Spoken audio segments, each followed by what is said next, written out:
এক গালে হাত দিয়ে চোখ ভর্তি পানি নিয়ে দাঁড়িয়ে আছি ভরা ক্যাম্পাসের স্টুডেন্টদের মাঝে। সামনে দাঁড়িয়ে আছে নিহান ভাই, ঠোঁটে বাঁকা হাসি দিয়ে। আমি অসহায় চোখে তার দিকে তাকালাম, বুঝতে পারছি না কেন এরকমটা করলেন। আজকে তো আমি কিছু বলিনি তাকে। হঠাৎ নিহান ভাই চেঁচিয়ে বলে উঠলেন, এই মেয়ের সাথে কোন দিক দিয়ে যায় আমার সাথে বলতো তোরা? এই বস্তির মেয়েটা ভালোবাসি ভালোবাসি বলে মাথা খেয়ে যাচ্ছে আমার। এই বলতো তোরা একে কি করা উচিত? নিহাদের গ্যাংয়ের একটা মেয়ে দিয়া বলে উঠল, একে একটা চর কেন দিয়েছিস? আরও 4-5টা দে। দিয়া নিহানকে পছন্দ করে। নিহান ভাই সত্যি আমাকে দোগালে আরও 3টে থাপ্পড় মারলেন। এত জোরে মেরেছে যে ঠোঁটের কোণ ফেটে রক্ত পড়ছে। রক্ত দেখে তার বন্ধুরা একটু ঘাবড়ে গেল, তাই আমাকে শাসিয়ে সামনে থেকে চলে যেতে বলল। আমি চারপাশে চোখ বুলালাম। বেশিরভাগই হাসছে। মাথা নিচু করে ধীর পায়ে কলেজের পেছনের বকুল গাছতলায় বসলাম। পাশেই একটা পুকুর আছে। অঝোর অশ্রুধারায় মুখে রক্ত ধুয়ে যাচ্ছে। এক দৃষ্টিতে তাকিয়ে আছি পুকুরের দিকে। চলুন আমার পরিচয় আর এসব ঘটার কারণটা জেনে নিন। আমি তৌসী, এবার অনার্স প্রথম বর্ষে আছি। আর যে এত সময় আমার সাথে এমন অমানবিক আচরণ করলো তিনি আমার ফুফাতো ভাই নিহান আবরার। আমরা একই ভার্সিটিতে পড়ি। উনি মাস্টার্সে আছেন। অনেক সুন্দর দেখতে, ফর্সা গায়ের রং, 6 ফুট হাইট, অনেক স্মার্ট। আর এই ভার্সিটির ভিপি অনেক ব্রিলিয়ান্ট। গত বছর আমি ওনাকে বলেছিলাম ভালোবাসি। তারপর থেকে এরকম আচরণ করেন আমার সাথে। এর আগে আমাকে অনেক আদর করতো ভাইয়া। ওনার গাইডেন্স এর জন্যই আমি সবসময় টপ রেজাল্ট করি। কিন্তু এবার ফার্স্ট সেমিস্টারের রেজাল্টটা খুব ভালো হবে না, এর কারণও নিহান ভাই। আমার পরিবারের লোকগুলো কোনো কারণে আমাকে পছন্দ করে না। কী কারণ তা আমি এখনও জানি না। কারো থেকে জানবো সে উপায়ও নেই, কারণ আমার সাথে ভালোভাবে কেউ কথাই বলে না। তাদের কথা আমি অপয়া অলক্ষী। এখন আর ব্যাখ্যাও খুঁজি না, অভ্যাস হয়ে গেছে এসবের। তাদের সাথে সম্পর্কটা টাকার শুধু, যখন যা লাগে পেয়ে যাই, শুধু তাদের ভালোবাসা ছাড়া। আমি ভাবছিলাম বসে কি করলাম আমি। ভাইয়া তো নিজেই ডাক দিলেন। ভাইয়ার কড়া নিষেধের জন্য ভার্সিটিতে কখনো তার সাথে কথা বলিনি, এমনকি কেউ জানেও না যে তিনি আমার কাজিন হন। তাহলে এসব ভাবছি আর কারো ধাক্কায় হুঁশ এলো। পাশে ফিরে দেখি আমার প্রাণপ্রিয় এবং একমাত্র বান্ধবী কুহু ফার্স্ট এড বক্স নিয়ে পাশে বসলো। আমি চুপচাপ ওর কাঁধে মাথা রাখলাম। এখন আর কান্না পাচ্ছে না। কুহুর আসতে দেরি হয়েছে আজ। ও এখনও আমার মুখ দেখেনি, তবে শুনতে পেয়েছে আমার মুখ দিয়ে রক্ত পড়ছে। মুখটা তুলে আঁতকে উঠল। এ কি তোষি, তোর 2 গালে 10 আঙ্গুলের দাগ বসে গেছে। ঠোঁটের কোণ দুটো তো ফেটে গেছে। খুব ব্যথা করছে তাই না? দেখি আয় মলম লাগিয়ে দিই। তোষি চুপ করে বসে আছে আর কুহু ছলছল চোখে তোষির মুখ পরিষ্কার করে মলম লাগিয়ে দিচ্ছে। আজকে কিছু বলেছিলি তুই ভাইয়াকে? না, জানি না কেন করলো। অনেক তো হলো, এবার নিজের কথাটা ভাব। আর কত অপমান সহ্য করবি? আজ তো ভরা ক্যাম্পাসেই বোন হিসেবে তো অন্তত এসব না করলেও পারতো। বাদ দে তো, যাকে নিজের পরিবারই ভালোবাসে না তাকে বাইরের মানুষ আর কি বা পাত্তা দিবে? আচ্ছা, দাগগুলো কখন মিটবে রে? বাসার নিজের রুম পর্যন্ত তো যেতে হবে। নিজের ব্যথার কথা না ভেবে তুই বাসায় কিভাবে যাবি তাই ভাবছিস? মনের ব্যথাটা দেখলি না? আমার এই অবস্থা নিয়ে কারো মাথা ব্যথা হবে না। শুধু তাদের প্রশ্নের উত্তর দিতে পারবো না। তুই তো জানিস, নতুন করে আর কি বলবো। তৌশিকে জড়িয়ে ধরে বলল, অনেক ভালোবাসি আমি তোকে। তুই আমার নিজের বোনের চেয়েও বেশি রে। আমি জানি। এখন ছাড়, লোকে দেখলে ভুল বুঝবে। সিরিয়াসলি, এই অবস্থাতেও তুই মজা করছিস? চল, আজ ক্লাস করবো না, বাসায় যাই। ভালো লাগছে না, মাথাটা ঘুরছে। কি বলিস? চল ডক্টরের কাছে, তারপর বাসায় যাবি। তৌসি আর কথা বাড়ালো না, কারণ কুহু যেটা বলে সেটা করেই ছাড়ে। মাথাটা অনেক ঘুরছে। আস্তে আস্তে হেঁটে পার্কিংয়ে গেলাম কুহুর সাহায্যে। একবার আরও চোখে দেখলাম নিহান ভাই তাকিয়ে আছে, কিন্তু আমি সরাসরি তাকালাম না, গাড়িতে বসলাম। গাল থেকে রক্ত পড়াটা কমছে না, ধুর অসহ্য। সাদা ড্রেসটা ভিজে গেছে অনেকটা। বাসায় ঢোকার সময় দেখলাম কেউ নেই ড্রয়িং রুমে। দ্রুত চলে গেলাম নিজের ঘরে। তারপর দরজা লক করে চিৎকার দিয়ে কাঁদতে লাগলাম। কুহুর সামনে কাঁদিনি, কারণ মেয়েটা খুব ভালো। আমি ব্যথা পেলে মনে হয় ও নিজেই বেশি কষ্ট পাচ্ছে। আর আমার কান্নাটা আমি কাউকে দেখাতে চাই না। আমার অশ্রুগুলো খুব লক্ষ্মী। আমার একদমই অবাধ্য হয় না। সারাদিন কিছু খেলাম না। আর আজকে সবচেয়ে বেশি কষ্ট দিয়েছে ভাইয়া। রাত 10টা বাজে। দরজার ওপাশে মা দাঁড়িয়ে খুব জোরে নক করছে। আমি দরজা খুললাম না। না খেয়ে কি প্রমাণ করতে চাচ্ছিস? খেয়ে নে মুখপুরি, যত সব মরেও না। মায়ের কথাটা শুনে বুকের মধ্যে মোচড় দিয়ে উঠল। আমি শান্তভাবে দরজার অন্য পাশ থেকে বললাম, সার্ভেন্ট পাঠাতে, আর আমাকে নিয়ে না ভাবলেও চলবে তাদের। এটুক বলে ফিরে এলাম। তারপর ঝাল ছাড়া স্যুপ দিতে বললাম। সেটা খেয়ে মেডিসিনগুলো নিয়ে শুয়ে পড়লাম। অনেক কেঁদেছি, মাথাসহ চোখগুলো ব্যথা করছে, ঘুমানো দরকার। চোখ বুঝলাম ঘুমানোর জন্য। গভীর রাতে গা কাঁপিয়ে জ্বর এলো। ডক্টর বলেই দিয়েছিল এতটাই তাপ আর অসুস্থ লাগছে যে না চাইতেও হালকা গঙ্গাচ্ছি। রুমের পাশ দিয়ে বড় ভাইয়া যাচ্ছিল। আমার দরজা লক থাকে না, তাই ঢুকে পড়লো। কাতরাচ্ছি দেখি ভাইয়া সবাইকে ডেকে আনলো। আমারও হয়েছে মরণ, এত রাতে রোগ বাঁধিয়ে নিয়েছে, মরতে পারিস না তুই? অসহ্য। মা থামো তো। টেবিলে মেডিসিন দেখে বুঝলো খেয়েছি, তাই আর ডক্টর ডাকলো না। ঘরে একটা মেয়েটকে রেখে চলে গেছে সবাই। মা তো আসেইনি দেখতে। এদিকে নিহান এমন অস্থির লাগছে কেন? তৌসি ঠিক আছে তো? ঘড়িতে দেখলো রাত 3টা বাজে। ধুর, আমি কেন ওর কথা ভাবছি? বেয়াদবটা জাহান্নামে যাক, ও যোগ্যই না আমার চিন্তায় আসার। নিহান ঘুমিয়ে পড়ল। পরদিন তৌসি ভার্সিটি আসেনি। না চাইতেও চোখগুলো ওকে খুঁজছে। 3 দিন কেটে গেছে, তৌসি আসেনি ভার্সিটিতে। নিহান কুহুর সামনে যেয়ে দাঁড়ায়। নিহানকে দেখলে রাগ উঠে যায় কুহুর। পাষণ্ড লোক একটা, কিন্তু সিনিয়র দেখে কিছু বলতে পারে না।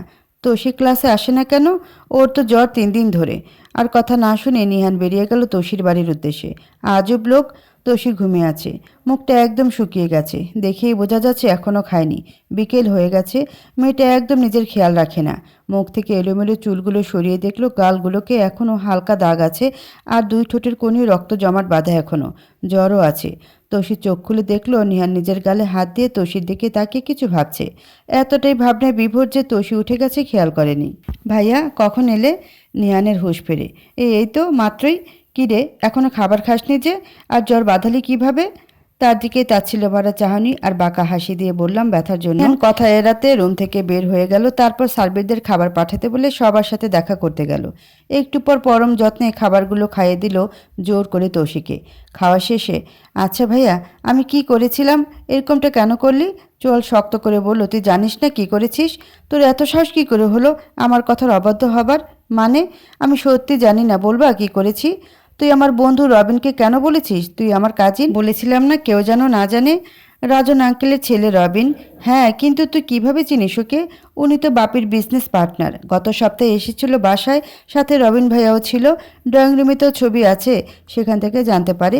নিয়ান কথাগুলো শুনে চুপসে গেল। একটাবার ভেবেছেন আমি ভার্সিটিতে কিভাবে যাব? যা বলেছেন সত্যি বলেছেন, তবুও। বিশ্রাম নিতে বলে বের হয়ে গেল নিহান। আমি চেয়ে রইলাম তার যাওয়ার দিকে। সব সময় কথার মাঝে চলে যায় ছেলেটা। কি ভাবছেন? এরকম একটা কাজ করার পরও কেন আমি তাকে কিছু বললাম না? তার কারণ হলো, আমাকে আমার পরিবার যতটা ঘৃণা করে তার চেয়ে কয়েক গুণ বেশি ভালোবাসে নিহান ভাইকে তারা। ফুপির একমাত্র ছেলে যে, তার দিকে চোখ রাঙিয়ে কথা বললে দেখা যাবে আমার চোখগুলি উপড়ে নেবে তারা। আজ ভার্সিটিতে এসেছি, সব ক্লাসমেটগুলো আমার দিকে তাকিয়ে কেমন যেন হাসাহাসি করছে। কিছু সময় চুপ করেছিলাম, কিন্তু আর পারছি না। চলে গেলাম সবার সামনে, দাঁড়িয়ে বললাম, অ্যাটেনশন প্লিজ গাইস। তোমরা ভালো করেই জানো ভিপির গ্যাং কতটা ভয়াবহ।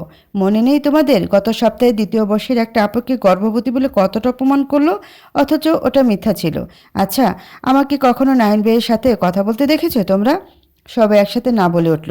তাহলে তোমরা ভালো করেই বুঝতে পারছো এটাও মিথ্যা, তারপরও মজা নিচ্ছ?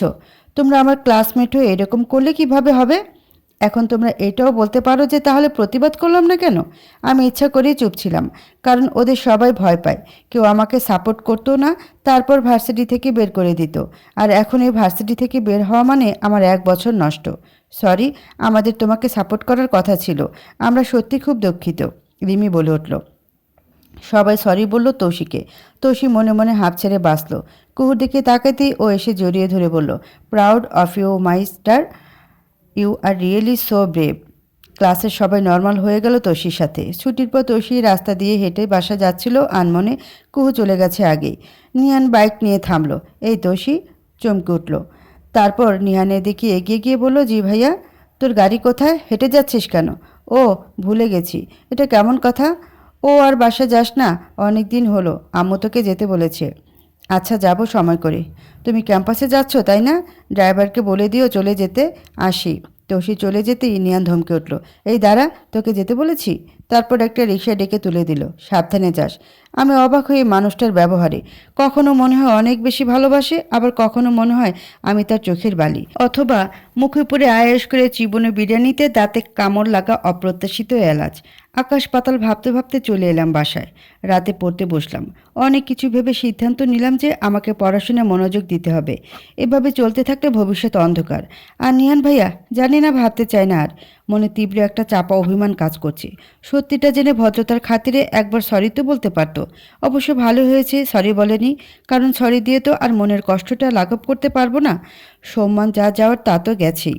পরদিন ভার্সিটিতে গেলাম। গেটে দিয়ে ঢুকতেই ডাক পড়ল, নিহান ভাইয়ের বান্ধবী দিয়া আপু ডেকেছে। কেন ডাকলো ভেবে পাচ্ছিলাম না। 307 নম্বর রুমে ডেকেছে। ওখানে সিনিয়ররা পানিশমেন্ট দেয়। ওটার নিকনেম হলো টর্চার সেল। রুমে ঢুকলাম, দিয়া আপু আর তার বাকি বন্ধুরাও আছে, নিহান ভাইয়া নেই শুধু। আমাকে দেখে তেড়ে আসলো দিয়া আপু। এই, তোর কত বড় সাহস, তুই আবারও নিহানের সাথে কথা বলেছিস গতকাল? কুল আপু, আমি ইচ্ছে করে কথা বলিনি, উনি নিজে এসেছিলেন বাইক থামিয়ে কথা বলতে। মিথ্যা কথা। তোমাকে মিথ্যা বলে আমার লাভ? আচ্ছা আপু, আমাকে এর আগে কখনো নিয়ান ভাইয়ের সাথে কথা বলতে দেখেছো? অথবা তোমাদের আশেপাশে দেখেছো? দেখোনি, তাই না? তাহলে হঠাৎ আমি কিভাবে তাকে বিরক্ত করলাম? তুমি তো তার 24 ঘন্টার আপডেট জানো, তাই না আপু? তার মানে ও তোমাকে জার্ক করেছে? তবে তুমি চুপচাপ কেন সহ্য করলে? কিছুই বললে না? আচ্ছা আপু, কিছু কথা বলি, শুনে হাইপার হবে না। যা জিজ্ঞেস করবো শুধু তার উত্তর দিবে, ঠিক আছে? ধরো, তোমাদের সেদিনের ব্যবহারের জন্য আমি তোমাকে একটা চর মারলাম, তুমি অপরাধী সেটা প্রমাণও করলাম, তাই ভার্সিটি থেকে আমি বেঁচে গেলাম, ওকে? তো তারপর তোমার গ্যাং তাদের থেকে রেহাই পাবো, ধরো কোনোভাবে পেলাম। এরপর তোমার বাবা মা যদি জানে আমি তোমাকে মেরেছি, তারা আমাকে ছেড়ে দিবে বলো? না। তাহলে দেখো, তোমার সাথে অন্যায় হলে কতগুলো মাধ্যম আছে যার মাধ্যমে আমাকে শাস্তি দিতে পারবে, কিন্তু আমার এসব কিছুই নেই। আমি যদি এখন তোমাদের নামে বিচার নিয়ে ভিসির কাছে যাই, কেউ কি কথা বলবে তোমাদের বিরুদ্ধে? কিভাবে প্রমাণ করব তোমরা আমার সাথে অন্যায় করেছো? তারপর বন্ধুমহল, আমার একটাই বান্ধবী আর পরিবার, বাদ দাও। আসলে আমি তোমাদের সাথে ঝামেলা জড়াতে চাই না, কারণ আমার জন্য কোনো ঢাল তলোয়ার নেই, মাথার ওপর পরিবার নামক ছাদ নেই, তাই তোমাদের সাথে পাঙ্গা নিতে চাই না। পড়ালেখা করতে আসছি, ভার্সিটিতে সেটাই মন দিয়ে করতে চাই। হ্যাঁ, কষ্ট পেয়েছি, জ্বরেও ভুগেছি 4 দিন, তবে বেঁচে আছি তো এই অনেক। আর নিয়ান ভাইয়ের সাথে আমার কিছু নেই। ভাইয়া কিভাবে যেন জেনেছেন আমি অসুস্থ ছিলাম, তাই জিজ্ঞেস করেছে। আসি আপু, চলে যাচ্ছিলাম দিয়ে আপু বলে উঠল, তোমার বাবা মা নেই? তুমি কি এতিম? মাথাটা পেছনে ফিরে বললাম, না আপু, সবই আছে, তবে আমার থেকেও কিছু নেই। পেছন ফিরে আর তাকালাম না, সোজা চলে গেলাম ক্লাসে। সবার চোখে পানি চলে এসেছে। মেয়েটা কেমন যেন জীবিত আছে ঠিকই, তবে নিষ্প্রাণ হয়ে। দরজার আড়ালে দাঁড়িয়ে সবটাই দেখল নিহান। ও শেষ কথাটা বারবার কানে বাজছে, তবে আমার থেকেও কিছু নেই। ক্লাসে গিয়ে ফার্স্ট বেঞ্চে বসলাম। মন দিয়ে সবগুলো ক্লাস করেছি। আজকে সব টিচারগুলো ইমপ্রেস হয়ে গেছে সবগুলো পড়া পড়ে এসেছি বলে। ক্লাস থেকে বের হয়ে নিয়ান ভাইয়ের মাঝে চোখ আটকে যায়। মাশাল্লাহ, এই ছেলেটা এতটা সুন্দর না হলেও তো হতো। Chocolate colour shirt, black pant, সানগ্লাসে অনেক জোস লাগছে। মনে হচ্ছে ধরে গিলে খেয়ে ফেলি। নিজের দিকে তাকালাম। সত্যি তো বলেছে ভাইয়া, তার সাথে মানায় না আমাকে। আমিও ফর্সা, তবে আমার ফ্যাশন সেন্স এত আধুনিক না। এখনও থ্রি-পিসি পরি। আর সাজ বলতে, আমার কোমর পর্যন্ত চুলগুলো কখনো ছেড়ে দেই বা সুন্দর করে বেঁধে ফেলি, আর ঠোঁটে লিপ গ্লস আর চোখে কাজল, ব্যাস। এসব রংটং ব্যবহার করি না বলেই আমার ঠোঁটজোড়া এতটা গোলাপি এখনও। ও হ্যালো। নিহান ভাইকে গিলে খাওয়া আর নিজের সাথে কম্পেয়ার করা শেষ হলে এবার আমরা যাই। বেশ অবাক হলাম, ও বুঝলো কিভাবে? এটা নতুন কিছু না, মুখস্থ হয়ে গেছে আমার। এবার চল, আজকে বাইরে লাঞ্চ করব। তোষির গাড়ি বের হবার সময় নিহান খেয়াল করলো ওর বাড়ির দিকে যাচ্ছে না গাড়িটা। দিয়ার ডাকে আবার মনোযোগ দিল আড্ডায়। তোরা যাই বলিস না কেন, তোষি মেয়েটা কিন্তু সুন্দর রে। ওকে দেখলে আমি নিজেকে সামলাতে পারি না। উফ, এত মেয়ের সাথে রাত কাটালাম, ওদের সাথেও অতটা মজা পাইনি যতটা শান্তি ওই মেয়েটাকে দেখে লাগে। আমার ওকে চাই রে, অন্তত এক রাত না, এক রাতে কিছুই হবে না যতদিন না খায়েশ মেটে। নিহানের কপালে রগ ফুলে উঠেছে রাগে। হাত মুষ্টিবদ্ধ করে নিজের রাগ সামলানোর চেষ্টা করছে। রবিন অবাক হয়ে দেখছে। নিজের কাজিনের ব্যাপারে এত বাজে কথা বলছে, তাও চুপ করে আছে, আবার রাগ সামলাচ্ছে, আজব তো। কিন্তু কিছু বলল না। নিহান কেন যেন তোষির ব্যাপারে কথা বলতে চায় না। পেয়ে যাবি, তবে তোর ওকে রাজি করাতে হবে, জাওয়াত বলল। আমার বাঁ হাতের খেল দেখ, তবে কাল আমার জাদু। রবিন রাগ করে উঠে চলে গেল। কতটা জঘন্য হলে নিজের কাজিনকে এভাবে ছি। পেছন থেকে নিহান হাত রাখলো রবিনের কাঁধে। রবিন কিছু বলবে তার আগে নিহান বলে উঠল, আগামীকাল তৌসির আসল রূপ দেখবি, তাই এখন এত মায়া করিস না ওর জন্য। চল লাঞ্চ করে আসি। নিহান রবিন রেস্টুরেন্টে ঢুকিয়ে দেখে তৌসি কুহু খাবার খাচ্ছে। চল ওদের সাথে বসি।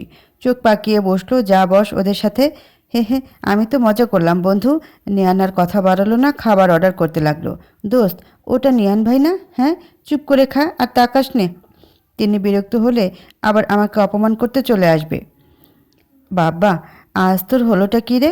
যেই কথা এতদিন তোকে আমি বলে আসছি, আজকে সেটা নিজে থেকেই তুই বলছিস? বাদ দে, তোষি স্যুপ খাচ্ছিল। হঠাৎ করে শ্বাসকষ্ট হতে লাগলো, আর কাশি তো আছেই। আশেপাশে সবাই তাকিয়ে আছে। মহিলা স্টাফরা এসে চেষ্টা করছে শান্ত করার, কিন্তু কিছুতেই কিছু হচ্ছে না।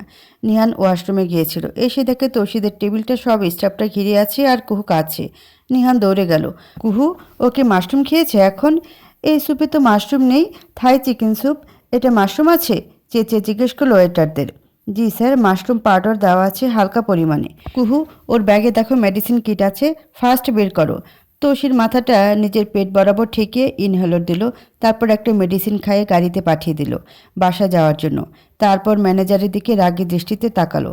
এটা মাশরুম আছে, আপনাদের মেনুতে লেখা নেই কেন? সরি স্যার, আসলে শুধু পাউডার দেওয়া হয় তাই উল্লেখ নেই। কাল থেকে আপনার এই রেস্টুরেন্ট ও আর উল্লেখ থাকবে না পৃথিবীর বুকে। আমরা দুঃখিত স্যার, আজ আমি সঠিক সময় না আসলে অনেক বড় দুর্ঘটনা ঘটে যেত। আপনার কোনো আইডিয়া আছে? হোটেল ওনার এসে সবটা শুনল। নিহানকে খুব ভালো করেই চেনে তিনি, তাই চুপচাপ মাপ চেয়ে নিল। আর এটাও বলল পরবর্তী থেকে খাবারের সব ডিটেলস দেওয়া থাকবে। নিহান কিছু বলবে, তখন রবিন ওকে নিয়ে বের হয়ে গেল। সমানে সহ্য করতে পারিস না আর অগোচরে এত খেয়াল? বাহ, আর একটু হলে তো এই রেস্টুরেন্টই বন্ধ করে দিচ্ছিলি। এত দূর ভাবিস কেন? আমার কাজই নো, ওকে প্রোটেক্ট করাটা আমার দায়িত্ব। রবিনকে রেখেই চলে গেল বাসায়। তৌসির বাসায় যত্ন হবে না, তাই ওর ফুপে এসে তার কাছে নিতে এসেছে। নেহানে পাঠিয়েছে মূলত। কি রে আপা, এতদিন পর মনে পড়লো আমাদের কথা? কতদিন পর এলি বলতো? আসসালামু আলাইকুম বড় আপা, কেমন আছেন? ওয়ালাইকুম সালাম। বিরক্ত হওয়ার সুরে বলল, আমি না হয় আসি না, তোমরা কেন যাও না? আর ভালো থাকি কি করে? আমার মেয়েটা অসুস্থ জানো নাকি তোমরা? ওর তো জ্বর ছিল, এখন ঠিক আছে। ঠিক নেই, ডাকো, আমার মেয়েকে নিয়ে যাবো এখনই। তোমাদের উপর কোনো ভরসা নেই আমার। তৌসি ফুপুমণি এসেছে শুনে খুশি হয়ে গেল, কারণ এখন এই একমাত্র আপন আমার তিনি। আমার মনে হয় আমি তারই মেয়ে, এত ভালোবাসে আমাকে। তৌসি নিচে নেমে এলো। ফুপিমণি, আমার মামনিটা তো আমাকে ভুলেই গেছে, এত অসুস্থ তাও জানালো না কেন? আর আজকে তো কত বড় দুর্ঘটনা হয়ে গেল। কি হয়েছিল যার জন্য আমার মেয়েটা কষ্ট করে ছুটে এসেছে এই মুখপুরির জন্য? মাশরুম খেয়েছিল না জেনে। এটার কই মাছের জান, এত তাড়াতাড়ি মরবে না বুঝলি। আজ আর চিন্তা করিস না। মা, তুমি এতটা পাষাণ কিভাবে হতে পারো? তোষি, শোনা মা, চলো আজ ফুপি তোমাকে নিয়ে যাব। সে কি, মাত্রই তো এলি? তোমাদের বাড়িতে থাকার মতো পরিবেশ নেই তামজিৎ। সোনামণিকে নিয়ে যাচ্ছি, সুস্থ হলে আসবে, যদিও আসতে চায় তাহলে। মুখপুরিটা আমার কলিজের টুকরো মেয়েটারে কালা জাদু করছে। এই কালনাগিনী ছাড়া কিচ্ছু বোঝে না। থাক মা, কষ্ট পাবেন না। একদিন আপাও বুঝবে দুধকলা দিয়ে কালসা পোষার মজা। নাইলা রহমান পাগল হয়ে যাচ্ছে, তার ছোট রাজকুমারী এসেছে, কি খাবে না খাবে। নিহান বলল, আম্মু এত উতলা হয়েও না, আজকে ও তো এমন কিছু খেতে পারবে না। ওর গলা মুখ ছিলে গেছে কাশতে কাশতে। লাইট কিছু করো, আর শোন, রাত 9টার মধ্যে খেয়ে ঘুমিয়ে যাবে আজকে। তো সে হা করে তাকিয়ে আছে। এত খেয়াল করে কেন ছেলেটা? মনে মনে চিন্তা করলো। পরদিন ভার্সিটিতে নিহান ভাইয়ের গ্যাং খুব বাজেভাবে টিস করছে, আর নিহান ভাই পাশে দাঁড়িয়ে হাসছে, তিনিও মজা নিচ্ছে। ইস, তোরা আমার হটিকে এত জ্বালাস কেন রে? জানি ওর ফিগারটা অনেক জোশ, তোদেরও লোভ লাগে। আমি আগে খেয়ে নিই, তারপর তোরাও ভাগে পাবি কেমন? তো সে মাথা নিচু করে সব শুনছে। শোনো বেবি, আমি অত ভনিতা করতে পছন্দ করি না, তোমাকে চাই আমার, তামজিৎ বলে উঠল। তো সে মাথা তুলে তাকালো এবার। তামজিৎ বলল, না না, সারা জীবনের জন্য না, যতদিন না আমার খায়েশ মেটে, মানে কিছুদিন মজা করব আর কি, বুঝেছ নিশ্চয়ই। তো সে বিস্ফোরিত চোখে তাকালো তামজিদের দিকে। হাত এত শক্ত করে মুঠ করেছে, রাগে মনে হচ্ছে আঙ্গুলগুলো তালু ছিঁড়ে অন্য পাশে বের হয়ে যাবে। তামজিদ বলে উঠল, ওরে বাবা, আমি তো সেই ভয় পেলাম। হা হা হা, এমন ফোঁসফোঁস করে লাভ নেই সেক্সি। তোমার উপর আমাদের সবার নজর পড়ে আছে, এখন শুধুই মজা দেওয়া আর নেওয়ার পালা, বুঝলে ফুলটুসি? রবিন রিহানের দিকে রাগি চোখে তাকিয়ে আছে। অন্য সময় কেউ কোনো মেয়েকে ওর সামনে উল্টাপাল্টা কিছু বললে মেরে হাসপাতালে পাঠিয়ে দেয়, আর সেখানে নিজের কাজিন। তোষি নিহানের দিকে একবার তাকালো। মজা নেওয়ায় ব্যস্ত, এতটা চিপ আচরণ করছে ওর বন্ধুরা, অথচ তিনি মজা নিচ্ছে। মনে হচ্ছে আমি কোনো বাজারের মেয়ে। মাথাটা নিচু করে 2 ফোঁটা পানি ফেললাম, তারপর চোখ বন্ধ করে নিলাম। আমি এতটা সস্তা তোমার কাছে ভাই? মনে মনে আওড়াচ্ছি। তৌসি মাথা তুলে নিহানের দিকে তাকালো। চোখের পলক ফেলে নিহান কিছু একটা ইশারা করতেই তৌসির চোখের শীতলতার জায়গা তীব্র ক্রোধের আগ্নেয় লাভা ফুটে উঠল। তৌসি তামজিদের দিকে এগিয়ে গেল। ও রিয়েলি? আমিও অনেকদিন মজা করি না। ভালোই হলো, এই শোনো, আগে তোমার সাথে মন ভরে মজা করব, তারপর বাকিরা যদি চায় তাহলে তাদেরও সুযোগ দেব। তামজিদ বলল, তোমার ইচ্ছা বেবি, তুমি যেহেতু রাজি তাহলে আর দেরি কেন? রবিন বলল। নিহানের ঠোঁটের কোণে বাঁকা হাসি এই মুহূর্তেটারই অপেক্ষা করছিল শুধু। তৌসি কথা বলতে বলতে তামজিদের একদম কাছে চলে এসেছে। ওর গেঞ্জির কলার টেনে লিপ কিস করার মতো করে কাছে এগিয়ে যাচ্ছে। মজা তো করবোই, আগে একটু ড্যামো দেখো। তামজিদ খুশিতে আটখানা হয়ে যাচ্ছে। মেঘনা চাইতেই জলের মতো পেয়ে গেছে। Sure sexy. তৌসি ওর ঠোঁটের কাছাকাছি যেয়ে একটা বাঁকা হাসি দিল। তারপর শরীরের সর্বশক্তি জড়ো করে হাঁটু দিয়ে তামজিদের পুরুষাঙ্গ বরাবর এক একটা গুঁতো দিল। তামজিদ ওখানে হাত দেওয়ার আগেই আর একটা লাথি মারল। গগন বিদারী চিৎকার দিয়ে হাত চেপে মাটিতে বসে পড়েছে তামজিদ। চোখ থেকে পানি বের হয়ে গেছে। তৌসি বলে উঠল, জানো, বড্ড বেশি মজা দিয়ে দিলাম। আনন্দে অশ্রু বের হয়ে গেছে। চুলগুলো শক্ত করে টেনে ধরে বলল, খুব তেল গায়ে তাই না? এরপর বাড়াবাড়ি করলে এখন শুধু লাথি মেরেছি, পরের বার চাপাতি দিয়ে কুচি কুচি করে কেটে কুকুর দিয়ে খাইয়ে দিব। মনে হয় না কুকুরও তাতে মুখে দিবে। ঝাড়া মেরে ছেড়ে দিল। তারপর সবার দিকে তাকিয়ে বলল, আর কার কার মজা করতে মন চায় আসো সোনামণিরা। সবাই মাথা নিচু করে আছে। দিয়া বলে উঠল, হাউ ডিয়ার ইউ। তৌসি বলল, you just shut up bitch women. একটা মেয়ে অন্য মেয়ের অসম্মান যখন মুখ বুজে দেখছিলি, তাহলে এখন এত গায়ে দরদ উতলে পড়ছে কেন? তোর সাথেও কি মজা মেরে খুশি করে রেখেছে নাকি? তৌসি এবার নিহানের সামনে যেয়ে দাঁড়ালো। And you our so called VP. আমি চুপ আছি বলে এই না যে সব সময় থাকবো। সিনিয়র বলে সম্মান দেখে চুপ ছিলাম, কিন্তু এবার আপনারা বাড়াবাড়ি করে ফেলেছেন। আপনার সাঙ্গ পাঙ্গদের আমার থেকে দূরে থাকতে বলবেন, নাহলে পরবর্তীতে যা হবে তার জন্য পস্তানো ছাড়া আর কোনো উপায় থাকবে না। তৌসি আবার নিহানের বন্ধুদের দিকে ফিরে বলল, পরবর্তীতে কোনো মেয়েকে এভাবে অসম্মান করার আগে নিজের মা বোনের কথা একবার ভেবে নিন, তাহলে যদি জানোয়ার থেকে মানুষ হন আপনারা। তৌসি চলে যাচ্ছে আর ক্যাম্পাসে সবাই তালি দিচ্ছে। রবিন বলে উঠল, ঝাঁসি কি রানী তৌসিমণি। নিহান বলল, এবার বুঝলি তো কেন চুপ ছিলাম? আমি ওকে নিজের হাতে বড় করেছি, কাঁদতে শেখানি, প্রতিবাদ করতে শিখিয়েছি। কিন্তু ও দুর্বল জায়গা হলো পরিবার আর আমি। হাজার অন্যায় করার পরও টু শব্দ করে না। আর একটা কথা শুনবি? রবিন বলল, কি? নিহান বলল, তৌসি ক্যারাটে চ্যাম্পিয়ন ন্যাশনাল লেভেলে এখন রেস্টে আছে, কিছু মাস পর ইন্টারন্যাশনাল লেভেল খেলার জন্য যাবে। রবিন তো হতবাক হয়ে গেল। নিহান বলল, তৌসি নিজের খেয়াল নিজে রাখতে জানে, এর জন্য বলেছিলাম তোকে ওর জন্য চিন্তা করিস না। আর এখন দেখবি ওকে ভার্সিটির আর কেউ ডিস্টার্ব করবে না কোনো দিন। ও যেন একা নিজের দাপটে এই ভার্সিটিতে চলতে পারে। আমার কাজিন হিসেবে নয়, তার জন্য কাউকে বলতে মানা করেছি ও আমার কাজিন, বুঝেছিস? রবিন বলল, খুব ভালোবাসিস ওকে তাই না? নিহান বলল, জানি না, কখনো ওভাবে ভাবিনি, কিন্তু সবসময় পুতুলের মতো বুকে আগলে রেখেছি, এখনও রাখি, তবে সেটা ওর অগোচরে। দিয়া বলল, নিহান তুই কিছুই বললি না কেন? এতটা অপমান করলো সবাইকে, এমনকি আমাকেও। বলি ন্যাকা কান্না শুরু। নিহান বলল, বলা উচিত ছিল তোদের, তৌসিকে না। কিন্তু আমি চেয়েছিলাম তোরা শিক্ষাটা যেন প্র্যাকটিক্যালি পাস, তাহলে আর কখনো কারো সম্মান নিয়ে খেলবি না।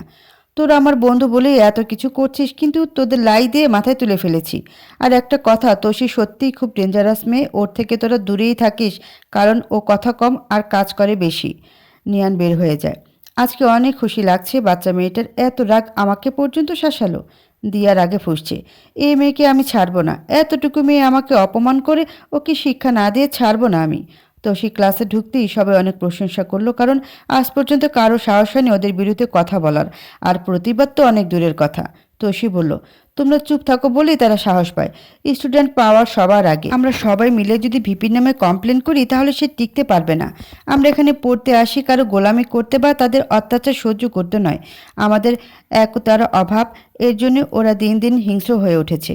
দরজায় দাঁড়িয়ে একজন শিক্ষক সবটা শুনে বলল, proud of you my girl, you are so brave. সবাই একসাথে বলে উঠল, ইয়েস শি ইজ। আজকে কুহু আসেনি ক্লাসে, তাই বিরক্ত লাগছে। আর কাল এসে এসব যখন শুনবে তখন মাথাটা চিবিয়ে খাবে। রাতে ছাদে বসে চাঁদ দেখছে তৌসি আর ভাবছে, আমার জীবনটা এরকম কেন হলো? কি অপরাধ করেছি আমি? আমার তো মনে পড়ে না এমন কিছু। নিহান বলল, এত রাতে ছাদে কি করছিস? কথা না বলে চলে যাচ্ছিল তৌসি। এই শয়তানটার সাথে কথা বলবো না আমি। নিহান হাত ধরে নিল। তৌসি বলল, হাত ছাড় ভাইয়া। নিহান খুব রাগ হয়েছে। তৌসি বলল, না, হবার মতো কিছু করেছিস কি? আমাকে ক্যাম্পাসে শান্তিতে থাকতে না দিলে আমি কিন্তু ওয়াদার কথা ভুলে যাব। তোর ওসব ফালতু বন্ধুদের বোঝা না হলে আমি ওদের লাইফ স্পয়েল করতে দুবার ভাববো না। নিয়ানের হাত ছাড়িয়ে রুমে চলে এলো। তারপর বিছানায় শুয়ে ভাবছে, এখানে আর থাকবো, এখন সুস্থ আছি, কাল চলে যাব। নেহানও রুমে এসে পড়ে। পরদিন যা ভেবেছিল তাই হলো। 1 ঘন্টা 200 বার বলে ফেলেছি, কুহু ইস কি মিসটাই না করলাম। গতকালই মেহমান আসার ছিল। ধুর, ঘোড়ার ডিম কিচ্ছু ভালো লাগে না। ক্লাস শেষে তোষি বাসায় ফিরল। দাদি বলল, কী রে, কোথা থেকে আসলি মুখপুরি? তোষি বলল, ভার্সিটি থেকে। দাদি বলল, আল্লাহই জানে কই যাস যত সব। তোষি বলল, তোমার বিশ্বাস না হলে এক কাজ করো, প্রতিদিন আমাকে ভার্সিটি দিয়ে আসবে, আবার ছুটি হলে নিয়ে আসবে। আর তাও যদি মন না ভরে তাহলে আমার সাথে বসে ক্লাস করবা। অনেক কচি কচি ছেলে আছে, খুব মজা হবে, বুঝলে মুখপুরি দাদি? দাদি হাঁ করে চেয়ে আছে, কি বলে গেল? তোষি ঠোঁট টিপে হাসতে হাসতে রুমে চলে গেল। নিজের ঘরে শান্তিই আলাদা। আজকেই আমি কিছু খাবো, সার্ভেন্টদের ডেকে বিয়েবাড়ি রান্না করতে বলল। নিচে শান্তা চৌধুরী চেঁচামেচি শোনা যাচ্ছে নিচ থেকে। এত ভালো খাওয়া আসে কোথা থেকে শুনি? জিভ বেশি বড় হয়ে গেছে? গেল গেল, গিলে গিলেই মরে যা, যত সব উটকো ঝামেলা ঝুলেছে গলায়। কেন যে জন্মের সময় নুন দিয়ে মেরে ফেললাম না? চুপটি করে শুনছি আর চোখ দিয়ে টপ টপ করে পানি পড়ছে। না, এই খাওয়া আর ঢুকবে না মুখে। রান্না করতে মানা করে বাসা থেকে বের হয়ে গেল ভোর সন্ধ্যায়। আনমনে হাঁটছে। সামনে একটা পার্ক ছিল, সেখানে যে এক কোণায় বসলো ঘাসের ওপর। নিহান ওই পথ দিয়ে যাচ্ছিল, তখন হঠাৎ চোখ পড়ল একটা মেয়ের দিকে। গোধূলি লগ্নের লালিমায় এক অপরূপ কন্যা আকাশপানে মুখ করে বসে আছে। চোখের কোণে মুক্তার মতো জলবিন্দু উকি দিচ্ছে। কিছু সময়ের জন্য চোখের মণিগুলো আটকে গেল। তারপর চট করে মাথায় আসলো, এই সময়ে তোষি এখানে কেন? তাও কাছে। কল দিল, কাছে না যেয়ে। আশ্চর্য, ও ফোন ধরছে না। মোবাইলটা উল্টো করে রেখে দিয়েছে।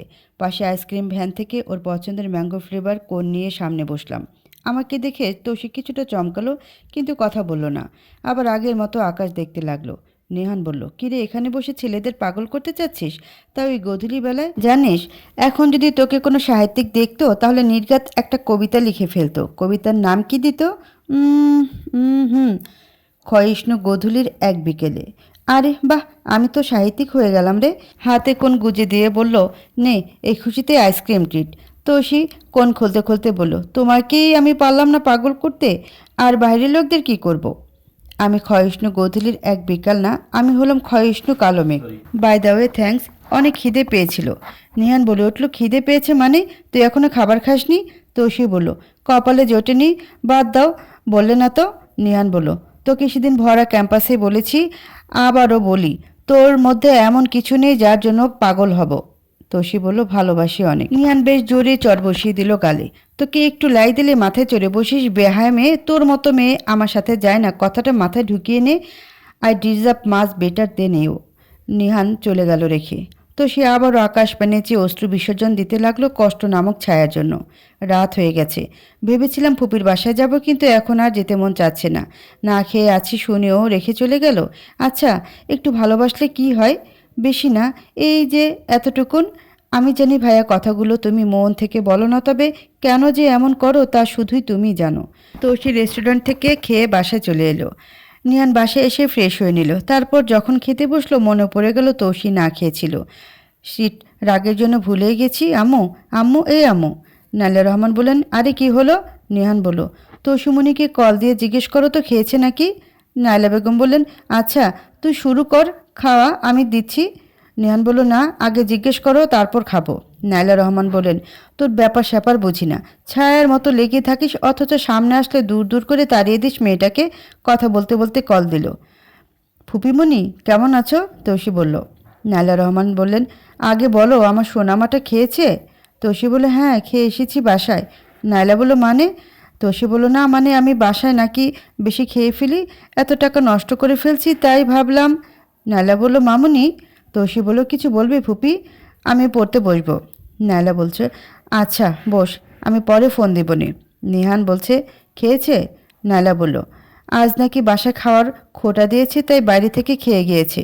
মেয়েটা কেন যে ওদের কিছু বলে না বুঝি না। বাবা মারা যাওয়ার পর থেকেই ওই যে শুরু হলো অত্যাচার, আজও কমার বদলে দিন দিন বাড়ছে। নিহান চুপচাপ খেয়ে ঘরে চলে এলো, কারণ এসব এখন ইউজ টু। রুমে যেয়ে তৌসির ওপর নজর রাখার জন্য বাড়িতে যে সার্ভেন্ট আছে তাকে কল দিল। আজ কি হয়েছে? রূপসা বলল, ম্যাম বিয়ে বাড়ির খাবার রান্না করতে বলেছিল কুককে, কিন্তু শান্তা ম্যাম খুব বাজেভাবে কথা শুনিয়েছে, তাই নিহানের আর কিছু শোনার শক্তি নেই, তাই কেটে দিল। 2 ফোঁটা জল গড়িয়ে পড়ল নয়ন থেকে। এতটা নিচু মনের তোমরা মামা? পরদিন ভার্সিটি থেকে ফেরার সময় নিহান বলল, তৌসি, কলেজের বাইরে রিক্সা নিয়ে অপেক্ষা করছি, তুই আয় তাড়াতাড়ি। তৌসির মনটা খুশিতে নেচে ওঠে, তাড়াতাড়ি কুহুকে বিদায় দিয়ে চলে যায়। রিক্সাওয়ালাটাকে দেখে চেনা চেনা লাগছে, কোথায় যেন দেখেছি ভাবতে লাগলাম। তৌসি বলল, কোথায় যাব? নিহান বলল, আমার বাসায়। আজকে তোকে আম্মু ইনভাইট করেছে। তৌসি বলল, ও, কোনো বিশেষ দিন নাকি? নিহান বলল, হ্যাঁ, আমাকে পাত্রীপক্ষের থেকে লোক দেখতে আসবে। তৌসি মুখটা কালো করে রইল। আবার ভাবতে লাগলো ছেলেটার কথা। এ তো মনে পড়েছে, এই তুমি কি গত বছর ঢাকা ইউনিভার্সিটিতে ভর্তি পরীক্ষা দিয়েছিলে? রিক্সাওয়ালা বলল, হ্যাঁ, কিন্তু আপনি কি করে জানলেন? তৌসি বলল, আমি তোমার পাশের সিটে ছিলাম। আচ্ছা, তুমি চান্স পাওনি? রিক্সাওয়ালা বলল, হ্যাঁ, তবে টাকার জন্য ভর্তি হতে পারিনি। তৌসি সারা রাস্তা ছেলেটা সব ডিটেলস জেনে নিল। এখনও ভর্তি হওয়া যাবে। রিক্সা থেকে নেমে তৌসি ছেলেটাকে 15,000 টাকা দিয়ে বলল, কাল তুমি ভর্তি হয়ে যাবে, আর ভর্তি শেষ করে আমার সাথে দেখা করবে, ঠিক আছে? রিক্সাওয়ালা অবাক হয়ে গেল। এই যুগে এমন মানুষও হয়? তৌসি বলল, আরে কি ভাবছো?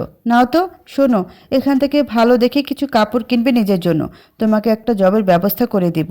এই যে আমার ফোন নাম্বার, কাল কল দিবে, ঠিক আছে? রিক্সাওয়ালা এক হাতে চোখ মুছে বলল, ঠিক আছে আপু। তৌসি বলল, আরে আমরা তো সমবয়সী, আপু বলতে হবে না। এখন যাও, সব কাগজপত্র রেডি করো। তোমার নামটা? রিক্সাওয়ালা বলল, শামীম হোসেন। তৌসি বলল, আচ্ছা শামীম, তাহলে কাল দেখা হচ্ছে। নিয়ান হাঁ করে তাকিয়েছিল পুরোটা সময়। তৌসি বলল, হাঁ করে আছিস কেন? আমার সামর্থ্য আছে তাই একটা ডুবে যাওয়া নক্ষত্রকে বাঁচালাম। এমন সুযোগ সবাই পায় বল, আর পেলেও বা কয়জন এতটা সাহায্য করে? নিহান তৌসিকে কিছু বলল না, মাথাটা টেনে কপালে একটা চুমু দিয়ে বলল, আমার পরীর বাচ্চাটা অনেক বড় হয়ে গেছে। তৌসি তো লজ্জা লাল হয়ে গেছে। তৌসিকে লজ্জা পেতে দেখে নিহান বুঝতে পারলো কি করে ফেলেছে খুশিতে। তাই ও যেন বেশি না ভাবে, এর জন্য বলল, তোর ভালো কাজের জন্য আদর দিয়েছি, কিন্তু বেশি গভীরে যাস না। এখন চল, আম্মু বসে আছে। তৌসি বলল, হুম। নিহান মনে মনে বলল, পাগলি। তৌসি বাড়ির ভিতরে ঢুকে এত বড় একটা হাঁ করে চেয়ে রইল। ডাইনিং টেবিল ভর্তি বিয়েবাড়ির খাবার দিয়ে। ও ফুপিমুনি, তুমি এসব কিছু করেছো? নাইলা রহমান বললেন, হুম, আমার সোনা মাটার জন্য। এসো তাড়াতাড়ি খেতে বসো। তৌসির গতকালের কথা মনে পড়তে চোখ ভিজে উঠল। নিহান বলল, এই দাঁড়িয়ে আছিস কেন? যা হাত মুখ ধুয়ে আয়, আম্মু ওয়েট করছে অনেকক্ষণ হলো।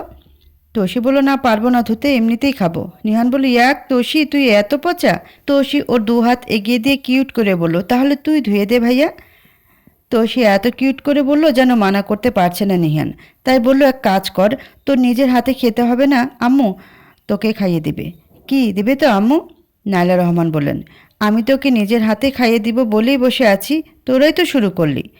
নিহান মনে মনে বলল, উফ, বাঁচালে আম্মু। এই যা বস, আমারও খিদে পেয়েছে। তৌসি খেতে খেতে ভাবছে, কিভাবে জানলো ওরা এত ভেবে কাজ দিই, মন দিয়ে খাই। এটা তো আর নতুন কিছু না। নিহান বলল, ঠিক, এখন আয়েশ করে খা। তৌসি বলল, আরে, মনে মনেও কি কথা বলতে পারবো না এখন? নাইলা রহমান বলেন, তুই গতকাল বাসায় চলে আসলি না কেন? আসতে তো চেয়েছিলাম, কিন্তু বলে নিহানের দিকে বাঁকা হাসি দিয়ে বলল। আর এদিকে নিহান এর জান যায় যায় অবস্থা। আম্মু যদি শুনে ওকে মেরেছি তাহলে আমার হাত আস্ত রাখবে না। অসহায় দৃষ্টিতে তাকিয়ে রইল তৌসি দিকে, আর ইশারায় বলছে না বলতে। নাইলা রহমান বলল, কিন্তু কি? তৌসি বলল, আজকে ক্লাসটা অনেক সকালে ছিল, আর পড়াও বাকি ছিল, তাই। নাইলা রহমান বললেন, ঠিক আছে, এরপর থেকে সোজা চলে আসবি, একদম মন খারাপ করে থাকবি না। তোকে কতবার বললাম এখানে চলে আসতে, কিন্তু তোর একটাই কথা, ওই বাড়ি আর রুম ছেড়ে কোথাও যাবি না। তৌসি বলল, ওটা যে দাদু নিজ হাতে আমার জন্য ডেকোরেট করেছে, আর মৃত্যুর আগে বারবার বলেছে আমি যেন কখনো এই বাড়ি ছেড়ে না যাই, আর এই রুমটাও সারা জীবন ব্যবহার করি। নিহান বলেই, থামতো, তোর এই ভাঙ্গা রেকর্ডার কত বাজাবি? ফালতু চিন্তাভাবনা যত সব। আর বলতে পারল না।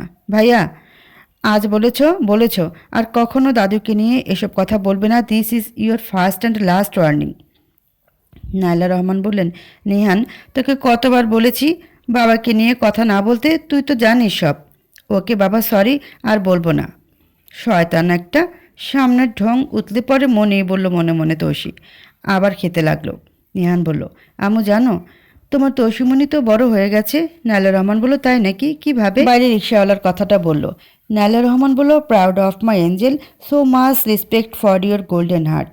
তৌসি এতগুলো ভালোবাসা ফুপিমণিকে দিল। খাওয়া শেষে নাইলা রহমান তৌসিকে একটা ঘড়ি গিফট দিল। সো প্রিটি, তৌসি বলল। নিহান বলল, আমারটা কই আম্মু? কেউ ভালোবাসে না আমাকে।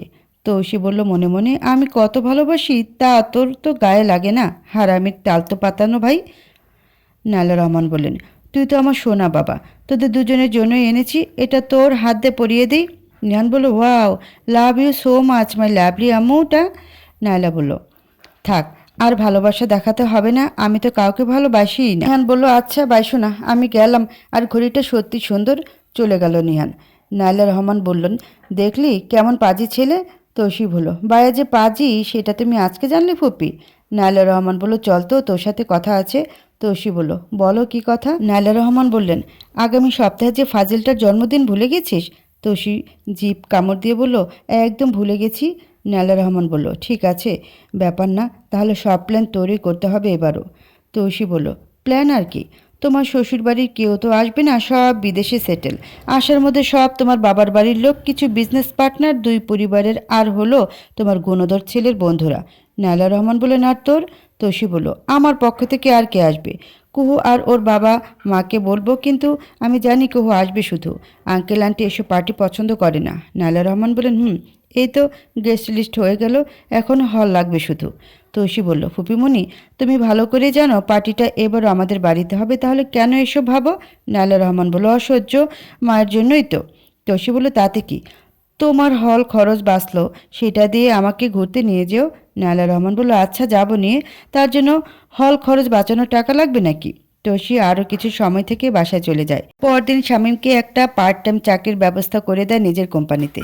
শামীমের মা সাথে এসেছিলেন, অনেক দোয়া দিলেন তৌসিকে। আজকে সকালে ভার্সিটি যাওয়ার জন্য রুম থেকে বের হলো তৌসি। সামনে ওর ভাই শিশির পড়ল, কপালটা কুঁচকে চলে যাচ্ছিল। তৌসি বলল, ভাইয়া। শিশির বলল, তোকে কতবার বলেছি তুই আমার বোন না, আমাকে ভাইয়া বলে ডাকবি না? তৌসি বলল, তবে আমি তো ভাই মানি, তোমাকে সেদিনের জন্য ধন্যবাদ দিতে চেয়েছিলাম, তাই ডাকলাম। শিশির বলল, তুই মরলে তো আমাদের সব সম্পত্তি অনাথ আশ্রমে চলে যাবে, তাই তোকে বাঁচিয়ে রাখতে আমরা বাধ্য, এতে ধন্যবাদ দেওয়ার কিছু নেই। তৌসি বলল, জানি, তবে আমি তো আর অমানুষ নই, তাই বলে বিবেকে বাঁধল। যাই হোক, অনেক সময় নষ্ট করে ফেলেছি বাই। শিশির অবাক হয়ে চেয়ে রইল। তৌসি দিন দিন কেমন যেন উগ্র হয়ে যাচ্ছে, মেজাজটা সবসময় খিটখিটে থাকে। ভার্সিটিতে যেও শান্তি নেই। মেইন গেটে তামজিদ আর দিয়া দাঁড়িয়ে আছে, চোখ পাকিয়ে কিছু বলবে তার আগে তৌসি বলে উঠল, লাথি কি আর একটা খেতে মন চাচ্ছে? Trust me, I will be Glade to do this. কথাটা শুনে তামজিদ মিয়ে যায়, ঢোক গিলে সেদিনের কথা ভেবে। দিয়া বলল, খুব পাকনা গজিয়েছে তাই না? খুব তাড়াতাড়ি ভেঙে গুড়িয়ে দেব। তৌসি বলল, ঘোড়ার আন্ডা করবি, বস্তির মেয়েদের মতো দাঁড়িয়ে আছে ঝগড়া করতে, আর তুই ফকিনি নাকি? এত ছোট কাপড় পরিস, টাকা লাগলে বলিস, অনেক দান করি আমি, তোকেও বড় জামা কেনার জন্য কিছু টাকা ভিক্ষা দিয়ে দিব। আশেপাশে সবাই হাসছে।